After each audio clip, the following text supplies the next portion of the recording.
pero sí dijo que iba a estar lleno de engañadores. Eso sí lo dijo muy claro. Jesús no dijo que iba a haber servidores del enemigo, pero sí dijo que iba a haber muchos servidores para Cristo. Pero hay una característica que está relacionado a lo que dije hace rato. Engañadores. El problema que se tiene hoy en día en la iglesia es una iglesia que tiene una espiritualidad falsificada. Y no me debe de sorprender o no nos debe de sorprender porque se espera. Y si Cristo dijo que iba a haber engañadores, entonces es lógico que nuestra espiritualidad va a ser una espiritualidad diferente. No la que Cristo produce, sino la que el enemigo está tratando de edificar en cada uno de nosotros. Desafortunadamente, utiliza a la misma iglesia para lograr ese objetivo. Acabamos de leer ahorita en Mateo 24, 23, 24, y lo voy a leer de nuevo. Porque a pesar de lo que dice, enfatiza algo que está al final. Dice Mateo 24, 23 y 24, dice, entonces si alguno os dijere, mirad, aquí está el Cristo, o mirad, allí está, no lo creáis. Porque se levantarán falsos cristos y falsos profetas, y harán grandes señales y prodigios, de tal manera que engañarán, si fuera posible, ¿a quién? ¿Aún a quién? ¿Quién se supone que son los escogidos? ¿Se dan cuenta? Esto no es un juego. Podrá engañar al mundo entero, pero dice aquí, y si es posible, aún a los escogidos. Y eso ya nos pone en una situación muy alarmante y muy grave. Porque eso nos da a entender que no tenemos la fortaleza espiritual para no ser engañados. Porque aquí dice que aún pueden ser engañados o aún pueden caer los escogidos. Ahora, ¿para quién fue dicho estas palabras? Vayamos al versículo 4, unos 20 versículos antes. Dice lo siguiente. Dice, respondiendo Jesús les dijo, mirad que nadie los engañe. ¿A quién les estaba diciendo esto? A los discípulos, no al mundo. No al mundo, le estaba diciendo a los discípulos. Y nuevamente les pregunto, ¿quiénes son los discípulos?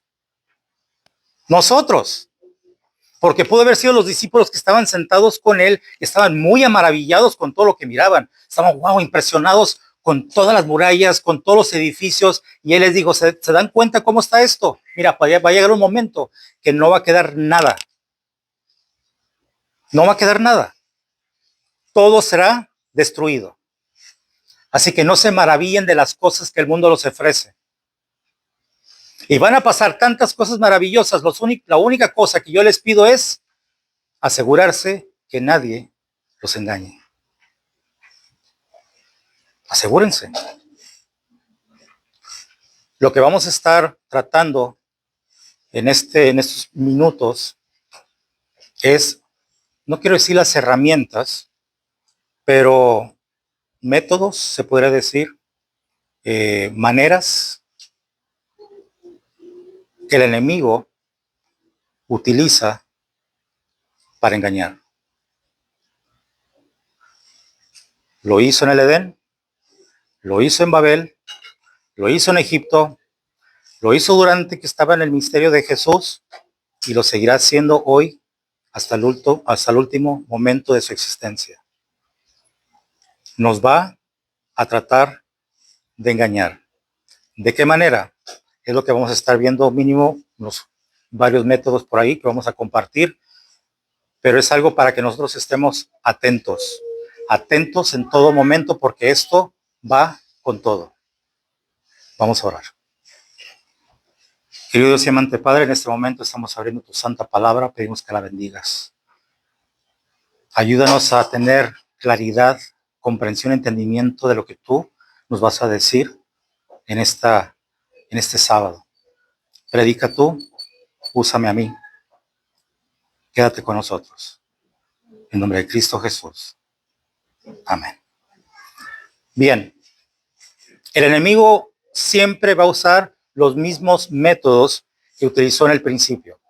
Para nosotros tener una idea de qué manera él va a tratar de engañarnos, es en cosas específicas, pero casi todas, si no todas, tienen que ver con Dios.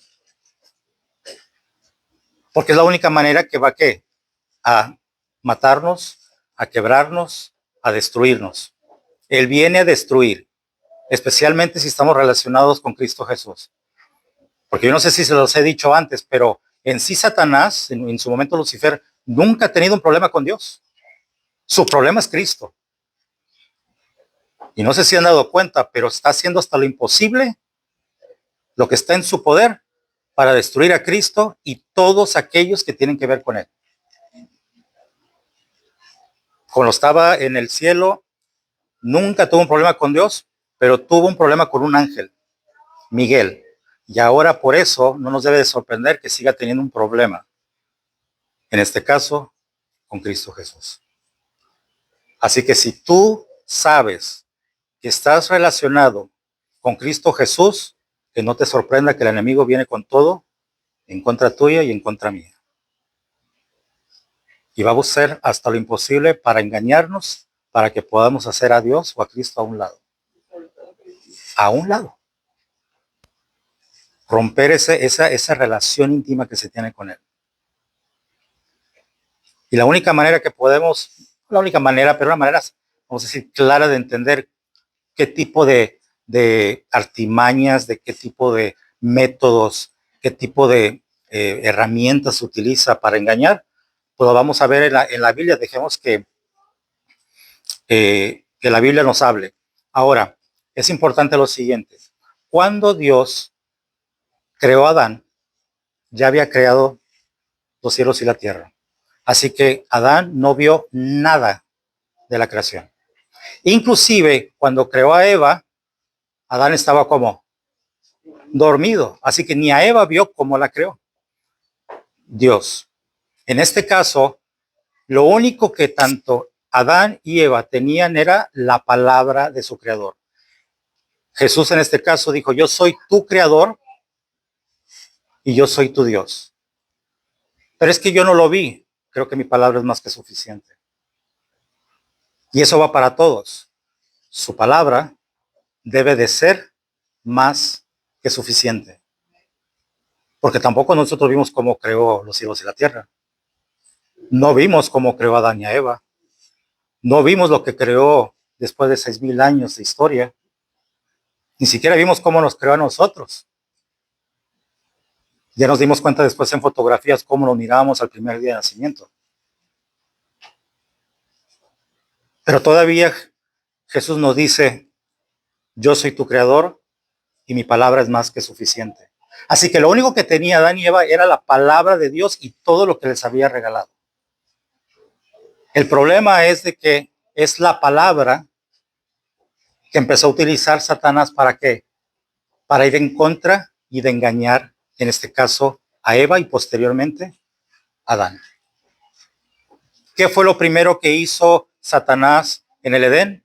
Falsificar la palabra de Dios. Así que vayamos a Génesis, capítulo 3, y vamos a leer del 1 al 6, pero vamos a ir por partes, porque cada uno de estos versículos nos va a hablar de un método o una estrategia del enemigo para engañar. Así que vamos nosotros a empezar y vamos a leer del versículo 1 al 6 del capítulo 3 de Génesis. ¿Lo tenemos? Muy bien. Dice el versículo 1, pero la serpiente era astuta más que todos los animales del campo que Jehová Dios había hecho, la cual dijo a la mujer, ¿con qué Dios os ha dicho, no comáis de todo árbol del huerto? Una de las cosas, vamos a decir, el primer método que él utilizó son hacer milagros. Acabamos de leer el versículo 1 y ustedes van a decir, pero Oscar, ¿dónde está el milagro aquí? Muy sencillo. ¿Cuántos de ustedes han visto hablar a una serpiente? Han ido al zoológico y de repente, señora víbora, ¿cómo está? Súper bien, Oscar. No creo, ¿no? Entonces el primer milagro, se puede decir, o el método es hacer milagros. Y no sé si se han dado cuenta, pero si hay algo que hoy en día les fascina a muchos de los cristianos, independientemente de la denominación, es ver milagros. Y hay muchas denominaciones que practican supuestos milagros. Ahora, no todos los milagros vienen del cielo. El problema es de que un milagro que no viene del cielo prácticamente es una mentira, es un engaño. Pero no todos los engaños son mentiras o pueden hacernos caer.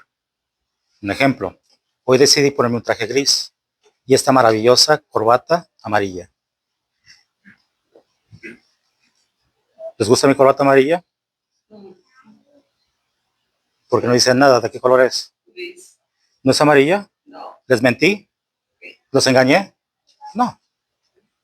O sea, no todas las mentiras son engaño. El problema es de que hay ciertas mentiras que sí engañan, pero para que puedan engañar quiere decir que tienen que estar cerca de la verdad. Y la manera que el enemigo trató de engañar, en este caso a Eva, fue prácticamente que haciendo el primer milagro, está hablando una serpiente. Está hablando una serpiente. Ahora, ustedes saben que las serpientes antes tenían alas, volaban. Nosotros conocemos las serpientes hoy en día arrastrándose.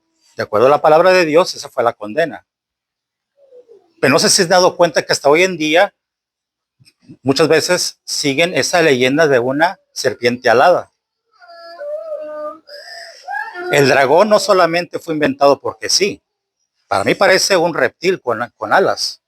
Y vaya que es un símbolo muy fuerte en Asia, inclusive en cierta parte de Europa. Si van para Inglaterra, el dragón es parte de ello. Si van a Rumania o Rumanía, el dragón tiene parte de ello. Si van a China, el dragón es muy especial. ¿Por qué adoran o por qué tienen como símbolo a una serpiente alada?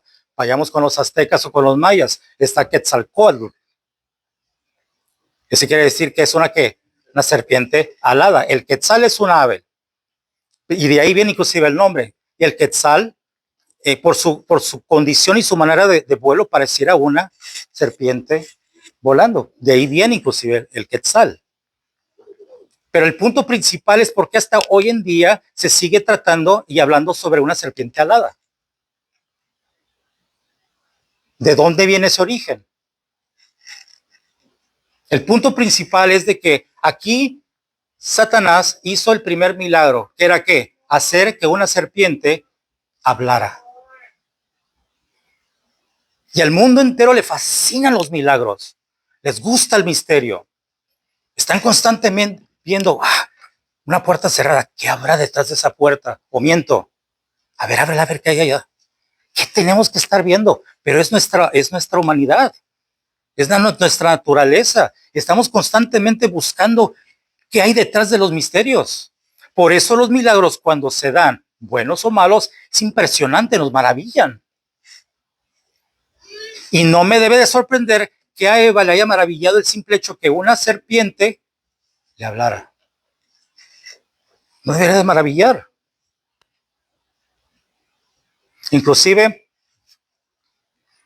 debemos estar convencidos de que no todos, o preparados inclusive, no todos los milagros vienen de Dios. Mencioné ahorita que en el principio Satanás falsificó la palabra de Dios en el Edén. Pero también si vamos en la historia y vamos a Egipto, falsificó que los milagros. ¿Cuál fue la orden que le dio Dios a Moisés? Tira tú qué. ¿Y qué pasó? ¿En qué se convirtió?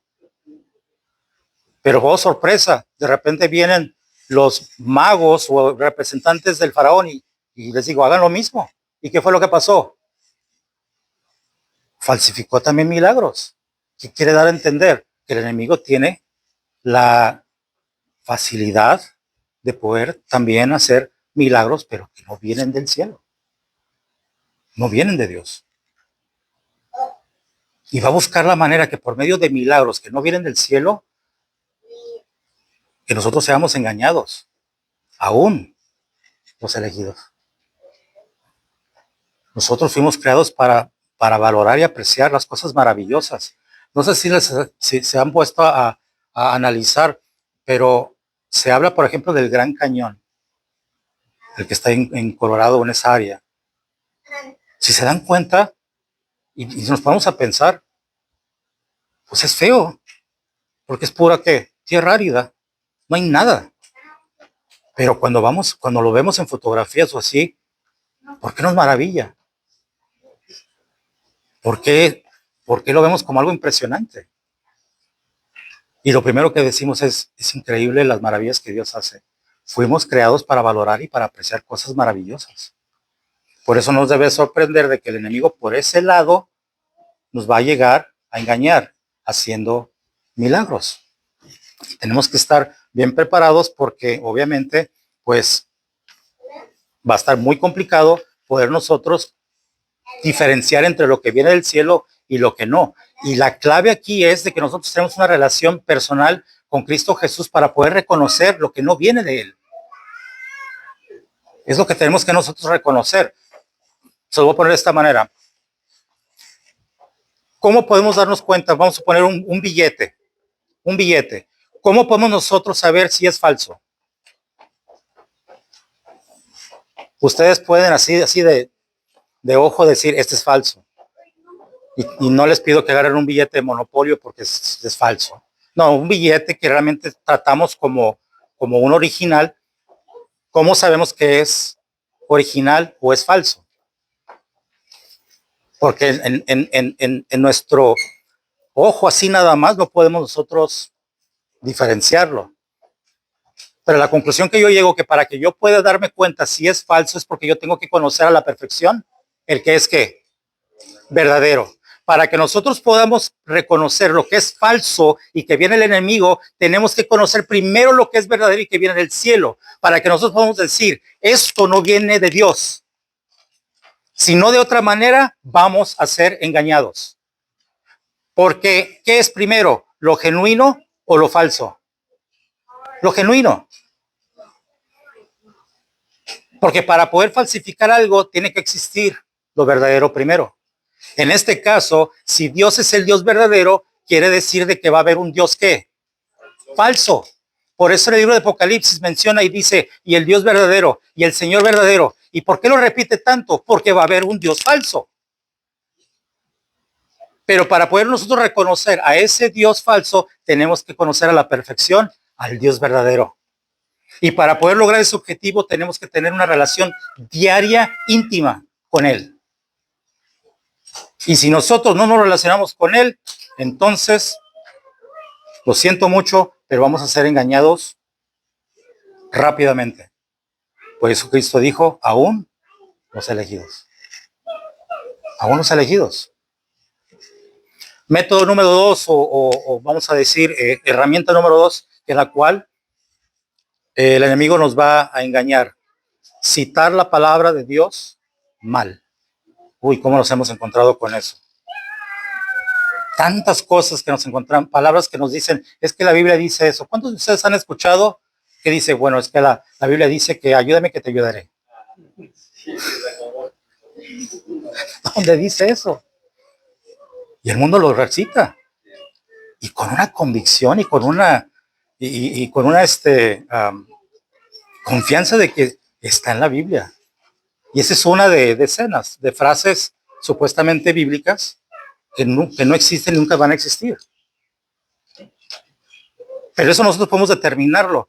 Pero estamos hablando de aquí, el enemigo le está hablando a Eva. Así que vamos a leer de nuevo. Dice en el 3:1, pero la serpiente era astuta, más que todos los animales del campo, que Jehová Dios había hecho, la cual dijo a la mujer, con que Dios os ha dicho, no comáis de todo árbol del huerto. O sea, lo hacen una pregunta, casi idéntico al comentario de Dios, pero cambiando ahí para cumplir con su objetivo. Una pregunta empieza a crear lo que es una duda. La pregunta de esa manera es para empezar uno a meditar y a capacitar. ¿Lo entendí mal? ¿O no lo entendí? ¿O qué fue lo que me dijo? ¿Por qué me lo está diciendo de esta manera? ¿En dónde me equivoqué? Empieza a dudar. Y ese fue el propósito de Satanás. Empezar a crear una duda en Eva. Acá dijo eso que realmente no ibas a morir. Oye, pero fruto es fruto. Y empieza a cambiar la palabra de Dios. Por eso empezó a falsificar la palabra de Dios. Ahora, lo he compartido una vez en mi vida y fue aquí. Y lo voy a compartir de nuevo. Y ahora sí va a quedar grabado porque la vez pasada me pediste que se grabara sobre lo que es el libre albedrío. Porque muchos dirán, pues aquí en este caso, ¿qué libre albedrío le dio a Eva? Les voy a hacer la siguiente pregunta para que yo pueda ser claro en la manera que yo entiendo lo que es el libre albedrío. Yo no sé si habrá otra persona en el mundo, si lo piensa igual o no, no me lo he topado, pero este es algo de Oscar. Yo les pregunto, ¿existía y existe el libre albedrío en el cielo? ¿Perdón? Claro que sí. Ahora, antes de la caída de Lucifer, ¿había algo malo en el cielo? No.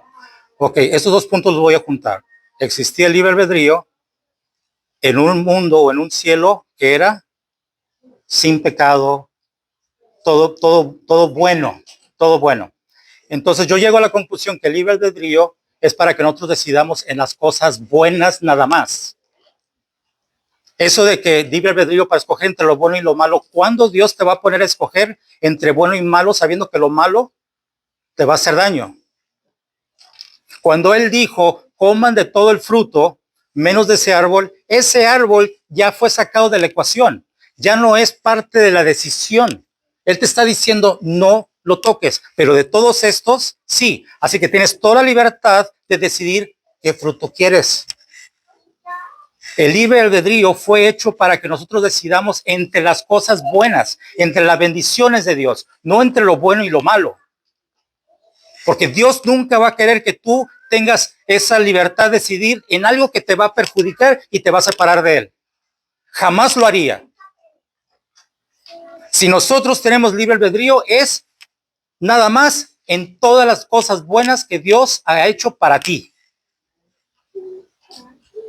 En pocas palabras, lo malo ni siquiera se debe de considerar dentro de ese libre albedrío. Pero hemos distorsionado y cambiado las cosas y ahora estamos decidiendo, bueno, es que Dios nos dio la oportunidad de escoger entre lo bueno y lo malo. ¿Dónde dice eso? Él te pide que escojas entre lo bueno, nada más. Y en el momento que Él dijo, Adán, Eva, de ese árbol no lo toquen, entonces quiere decir que ya eso ya quedó excluido, no es parte de tu decisión. Todo lo demás sí, pero eso ya no es, queda descartado, no lo toques. Pero de todos estos 100 árboles, lo que quieras, tu libre albedrío es decidir entre los 100 árboles de dónde vas a comer. Eso es libre albedrío. Que Lucifer haya decidido otra cosa en el cielo, pues él decidió. Pero él tenía el libre albedrío de escoger entre todas las cosas buenas y perfectas del cielo. Y él distorsionó lo que es la palabra y la esencia de Dios mismo. Y él va a buscar la manera de distorsionar las palabras. Y para que se haya atrevido inclusive de poner a prueba a Cristo Jesús diciéndole, oye, Tienes hambre, tienes tantos días sin comer, entonces haz que esas piedras se hagan ¿qué? ¿Acaso no eres hijo de Dios? Es astuto, porque él estaba presente cuando estaba saliendo del bautismo Jesús y dijo, he ahí mi hijo amado. Dijo, ay, algún día esto me va a funcionar. Pues sí, días después, simplemente, ¿acaso no eres tú el hijo de Dios? Pues entonces sabes que estas piedras se convierten en pan y quítate el hambre. Y fue cuando le contestó, no solamente del pan vivirá el hombre, porque eso sí lo dijo Dios. Pero se dan una idea cómo Satanás va a distorsionar y cambiar las palabras. La palabra de Dios, añadirle, quitarle, cambiarlo, torcerlo, sacarlo de contexto, adulterarlo. Todo eso, desde el principio, lo ha estado haciendo. Y si para él es mejor de que dejemos de ir a la palabra de Dios, mejor. Y no se han dado cuenta, incluyendo la iglesia adventista del séptimo día, pero lo que menos existe en una iglesia es una Biblia en la mano de alguien. Ya no se ve eso. Yo me acuerdo cuando era joven y con mi hermano, de donde vivíamos, agarrábamos el metro, el Marsella, no se me olvida, ahí en la calle Matamoros, y nos dejaba la mera esquina en la iglesia del norte. Y quedaba sorprendida la gente porque miraban estos dos mocosos jóvenes con su Biblia en la mano. No usábamos traje, era pantalón, camisa, corbata, 5 diferentes colores, pero íbamos encorbatados cerillo. Y eso es lo tradicional, especialmente en Hispanoamérica. No tienes que usar saco, pero todos encorbatados. Y antes se usaba las corbatas floreadas, eran de lujo. Nos mirábamos nice. El punto es de que hoy en día ni se suben ya al bus, al metro. Y segundo, no les vas a ver un joven una Biblia en la mano. Le está funcionando el sistema del enemigo. Le está funcionando. Ese es el número 2. Primero, milagros. Segundo, lo que es citar la palabra de Dios mal. Número 3. Y se los leo tal como lo puse.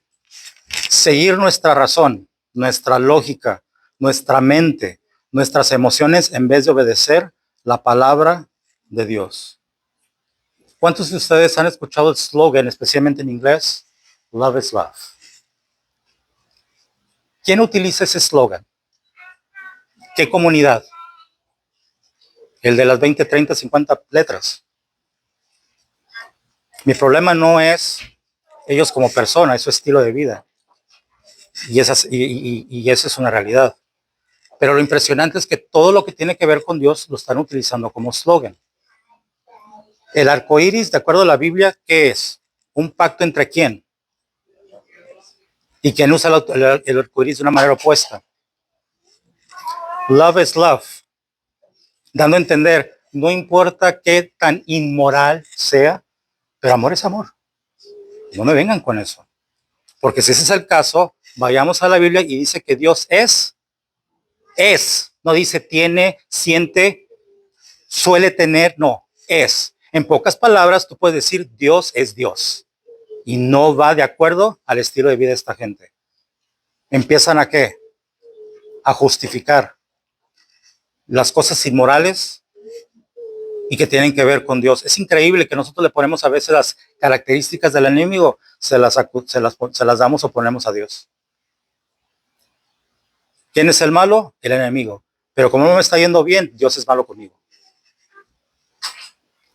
¿Quién te pone a prueba para que caigas? El enemigo. Ah, Dios, ¿cómo permite y me castiga? Y me golpea y hace que pase por eso. Le está funcionando sus métodos.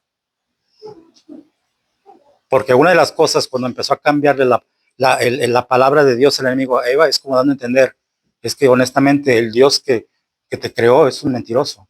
Porque te dijo que ibas a morir y no vas a morir. Porque él sabe, porque hace tiempo, él comió ese fruto y empezó a ver las cosas diferentes y ya es Dios. Y él no quiere que tú seas a ese nivel. Él no quiere que tú seas Dios. Por eso te pidió que no comieras. Entonces Dios es mentiroso. Tú lo dijiste. ¿Se dan cuenta cómo empiezan a distorsionar la imagen? Él dijo, no morirás. Y honestamente tenía razón. Adán y Eva nunca iban a morir. Pero por su desobediencia o por esa falta, pues obviamente entró el pecado y ya eran seres muertos en vida. Él dijo, no vas a morir. Y saben una cosa, hasta cierto punto como que justifico en ciertas cosas a Eva porque nosotros tenemos muchas cosas de historia que nos ayuda a tomar decisiones. Quizás no nos ha pasado ciertas cosas, pero vemos cómo le pasa a alguien más. Entonces yo les pregunto, ¿sabía Eva lo que realmente era un engaño? ¿Sabía Eva que era que alguien te mintiera? No, yo creo que ella la tenía difícil. Pero lo que es injustificable es que ella tenía la palabra de Dios que le dijo, no comas. Y con eso era suficiente. Es que yo no sé lo que es un engaño. Ok, de acuerdo. Yo no sé lo que es una mentira. Ok, de acuerdo. Pero yo te dije, no comas. Y eso es más que suficiente, mi palabra. Si alguno de nosotros decimos, es que a mí nunca me ha pasado y quería ver de qué se trataba, pero Dios te dijo, no lo hagas. Así que ahora enfrenta las consecuencias. Por esa desobediencia o curiosidad, pues quieren llamarlo de alguna manera. Método número 4. Seguir lo que dicen nuestros sentidos, contrario a lo que dice su palabra. Es increíble que tuvieron escuelas sabáticas sobre los sentidos. Y que quiero pensar que está conectado. Dios sabe lo que hace y en la iglesia a veces conecta todo. Pero cuando estaban hablando sobre los sentidos esta mañana dije, wow, es una parte del mensaje. Y vamos a ver aquí lo que sigue en Génesis 3 y vamos a ver el número 6. Dice, y vio la mujer que el árbol era bueno para comer y que era agradable a los ojos y árbol codiciable para alcanzar la sabiduría, y tomó de su fruto y comió y dio también a su marido, y el cual comió así como ella. Vamos a regresarnos. Y vio la mujer que el árbol era bueno para comer y que era agradable a los ojos. ¿Era agradable a qué? Sentido de la vista. Y dice, y árbol codiciable para alcanzar la sabiduría. Y tomó el fruto. ¿Cómo lo tomó? ¿Qué es el sentido de él? Del tacto. Y comió, que es el sentido de él, del gusto. Hay cosas que tenemos que estar muy alertas. Por ejemplo, Sansón, ¿qué dijo de Dalila? Esa mujer es que agradable a mis. ¿Y qué fue lo que perdió él? O sea, David cuando vio a esa bella dama, perdió todo. Porque para poder obtener lo que era agradable a sus ojos, perdió todo. Porque cometió no solamente fue ese deseo inmoral, sino también que hubo adulterio, hubo asesinato. Imagínense solamente porque dejaste que el enemigo te engañara a través de uno de tus sentidos. Desafortunadamente, creo que el sentido de los ojos es como que el inicio de todo. Porque el oír tiene su parte. Es importante que escuchamos. No es lo mismo oír que escuchar. Oír es ruido, escuchar es analizar. Y si escuchamos cosas que no van de acuerdo a Dios, entonces puede ser también un sentido que te puede llevar a ser engañado.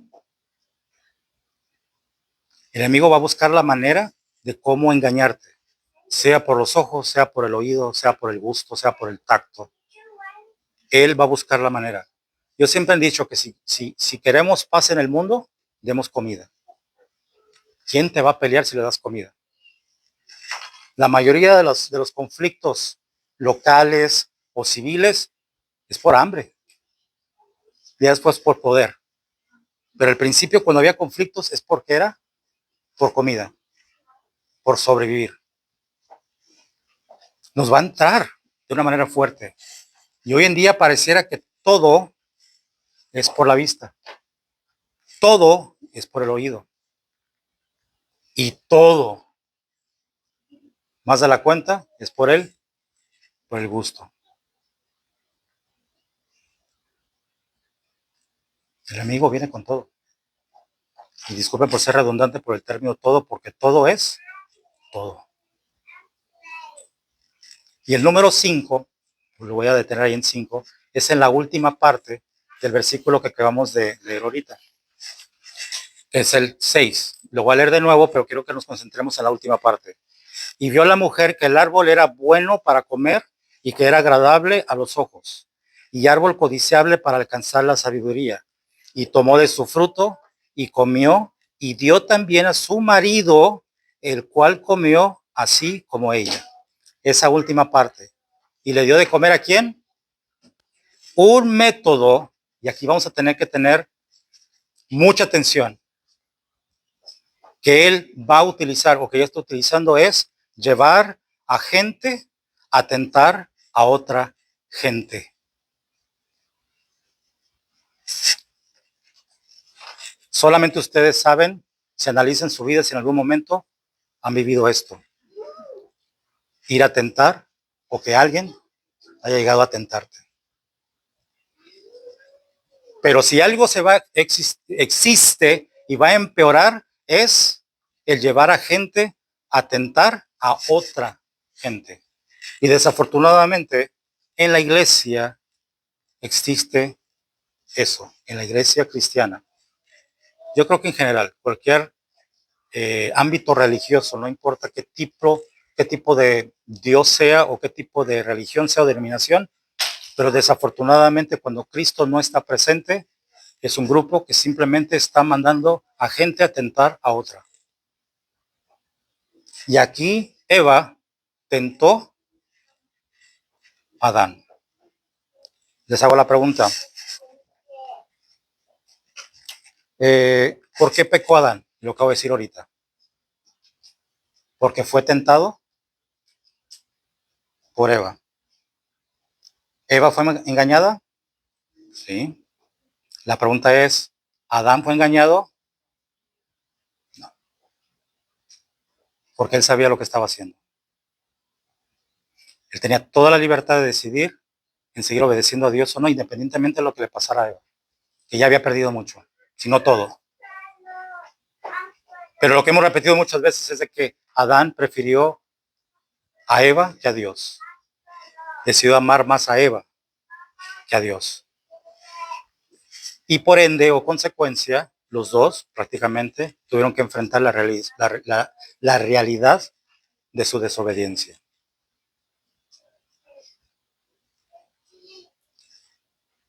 Se vuelve a repetir lo que es pasado en la historia. El enemigo falsificó la palabra de Dios en el Edén. El enemigo falsificó los milagros en Egipto. El enemigo falsificó la unión de la gente en Babel. El enemigo falsificó la adoración en los tiempos del ministerio de Jesús. El enemigo seguirá haciendo lo mismo y exactamente igual o peor en este día en adelante. La pregunta es, primeramente, ¿eres elegido? Espero que digan que sí. Pero segundo, ¿estás tú preparado para que no seas engañado? Eso está entre tú y Dios nada más.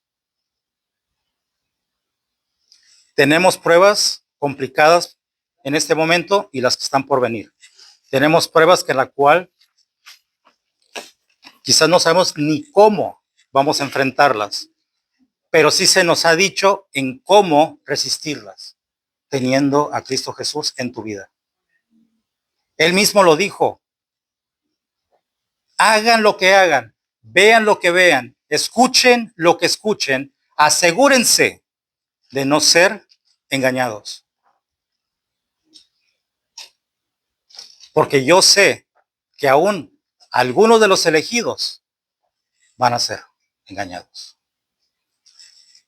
Mis hermanos vienen una vida muy complicada, pero no sé ustedes, pero quiero presumir, inclusive decir que yo me siento tranquilo. Yo no sé si estoy preparado ya como para morir o no lo sé. No lo sé. Pero hay una tranquilidad porque cuando sabes lo que tiene que pasar, y como debe pasar, y reconoces la relación que tienes con Dios, pues una vez que se venga todo. Hay momentos donde la vida cotidiana me cansa, me desespera, me pone en una situación donde digo, ¿acaso no hay algo mejor en este mundo? No la hay. Pero si hay algo mejor después de este mundo, pues entonces trabajemos y luchemos por ello. Hagámoslo. Les hago esta pregunta. El mandato que Jesús, o en este caso Dios, le hizo a Adán y Eva de no comer de ese árbol, ¿era difícil? Yo digo que no. Difícil es que le hubiera dicho, mira, de un brinco lleguen a la luna. Imposible, eso sí está difícil. Pero que te digan, simplemente no comas, no fue complicado el mandato. Y Él nos vuelve a decir lo mismo, no comas de estas cosas porque vas a conocer lo que realmente es el bien y el mal y vas a morir. Que el Señor bendiga a cada uno de ustedes y que recuerden de invitarlo a sus hogares siempre, que esté presente, especialmente en su caminar diario, porque no hay nadie mejor que pueda acompañarnos más que Él. Que tengan un feliz sábado, que Dios les bendiga y qué gusto verles.